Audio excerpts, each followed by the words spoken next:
ఆంధ్రప్రదేశ్ ప్రభుత్వం మెడికల్ ఎడ్యుకేషన్లో ఇప్పుడు రిఫార్మ్స్ తీసుకొచ్చేటువంటి ప్రణాళికని రెడీ చేస్తోంది. దీనికి సంబంధించి ప్రధానంగా ఫార్మా యూనివర్సిటీని ప్రత్యేకంగా ఏర్పాటు చేయాలని ఏపీ సర్కార్ యోచిస్తోంది. దానిపైన ఇండస్ట్రీ ఎక్స్పర్ట్స్తో అలానే సబ్జెక్ట్ ఎక్స్పర్ట్స్తో కూడా ఇంటర్నల్ డిస్కషన్స్ జరుగుతున్నట్టుగా ఒక కన్క్లూజన్కి వచ్చింది.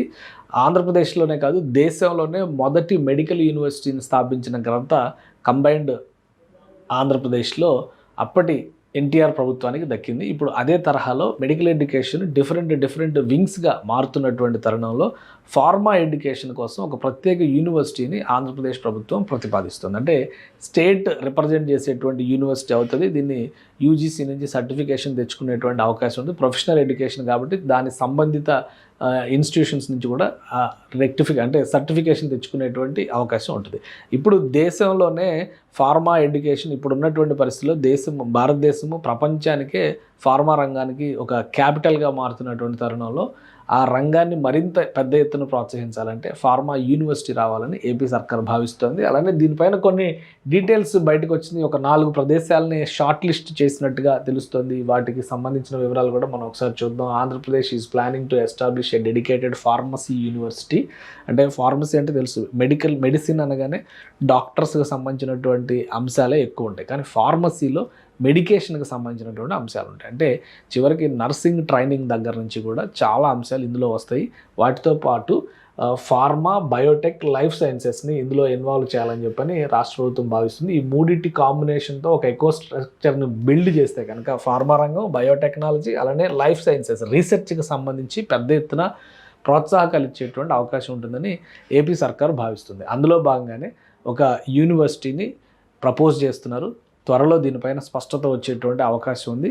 ఫార్మసీకి సంబంధించినటువంటి కళాశాలలన్నీ దీని పరిధిలోకి వస్తాయి. నర్సింగ్కి సంబంధించినటువంటి వాటిని కూడా దీని పరిధిలోకి తీసుకొచ్చే అవకాశం ఉంటుంది. బయోటెక్నాలజీ రీసెర్చ్ని కూడా దీని పరిధిలోకి తీసుకొచ్చే అవకాశం ఉంటుంది.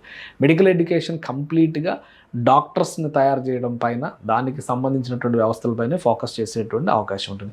ఆంధ్రప్రదేశ్లో ఇప్పుడు ప్రస్తుతం ఉన్నటువంటి దీనిలో ఫార్మా రంగానికి ఆల్మోస్ట్ ఒక హెడ్ క్వార్టర్స్గా అన్అఫీషియల్గా ఉంది విశాఖపట్నం. విశాఖపట్నానికి సమీపంలో ఉన్నటువంటి అనకాపల్లిలో కూడా అనేక ఫార్మా పరిశ్రమలు ఉన్నాయి. సో ఈ రెండింటినీ దృష్టిలో పెట్టుకొని విశాఖ, అనకాపల్లి ప్రాంతాలని పరిశీలిస్తున్నట్టుగా తెలుస్తుంది. ఒక 10 నుంచి 15 ఎకరాల ల్యాండ్ని కేటాయిస్తే కనుక ఇక్కడ యూనివర్సిటీని ఎస్టాబ్లిష్ చేసేటువంటి అవకాశం ఉండొచ్చు. దాని గురించి రాష్ట్ర ప్రభుత్వం పరిశీలిస్తుంది. అలానే స్టేట్ రిప్రజెంట్ చేసేటువంటి యూనివర్సిటీ కాబట్టి స్టేట్ క్యాపిటల్లో ఉండాలనేటువంటి మరొక ప్రతిపాదన, అమరావతిలో పెట్టాలనేటువంటి మరొక ప్రతిపాదన కూడా ఉంది. దీంతోపాటు కర్నూలును కూడా ఒక ప్రాబబిలిటీ లిస్ట్లో కర్నూలును కూడా యాడ్ చేశారు. దీనికి కారణం ఏంటంటే తెలంగాణలో ఉన్నటువంటి ఫార్మా రంగం ఎక్కువ శాతం షాద్ నగర్ పరిసర ప్రాంతాల్లో అక్కడ ఎస్టాబ్లిష్ అవుతుంది. ఫార్మా సిటీ కూడా ఫ్యూచర్ సిటీకి దగ్గరలో ఎస్టాబ్లిష్ చేసేటువంటి ప్రయత్నాలు తెలంగాణ ప్రభుత్వం చేస్తుంది. సో రీసెర్చ్ అండ్ ల్యాబొరేటరీ ఎక్విప్మెంట్కి సంబంధించినటువంటి ఇన్ఫ్రాస్ట్రక్చర్స్, దానికి సంబంధించినటువంటి శిక్షణ అనేది ఇస్తే కనుక కర్నూలు పట్టణం ఈ ప్రాంతానికి దగ్గరగా ఉంటుంది. కాబట్టి ఒకవైపు ఇండస్ట్రీ ఉన్నటువంటిది, ఇంకోవైపు శిక్షణ ఇచ్చేటువంటి స్కిల్స్ డెవలప్ చేసేటువంటి ఆస్పెక్ట్, ఈ రెండింటిని దృష్టిలో పెట్టుకుని చూస్తే కర్నూలు కూడా ఒక ఇంపార్టెంట్ పాసిబుల్ డెస్టినేషన్గా మారుతుంది అని చెప్పనేటువంటి అభిప్రాయం ఉంది. వరల్డ్ క్లాస్ హబ్గా మార్చడం, వరల్డ్ క్లాస్ ఎడ్యుకేషన్ అందించడం, వరల్డ్ క్లాస్ టెక్నాలజీస్ని ఇంప్లిమెంట్ చేసే దిశగా ఈ సంస్థ కృషి చేయాలని చెప్పని ఏపీ ప్రభుత్వం భావిస్తుంది. సో దీనిపైన ప్రాథమిక చర్చలన్నీ కూడా కంప్లీట్ అయినాయి. ఎక్కడ పెట్టాలి, ఎంత స్థలం కావాలనే దాని మీద మామూలుగా యావరేజ్గా చూస్తే కూడా 15-20 ఎకరాలు అవసరం అయ్యేటువంటి అవకాశం ఉంటుంది. సో ఉండేటువంటి ప్లేసు, తీసుకునేటువంటి లొకేషన్ను బట్టి ఈ నిర్ణయం జరిగేటువంటి ఛాన్సెస్ ఉంది.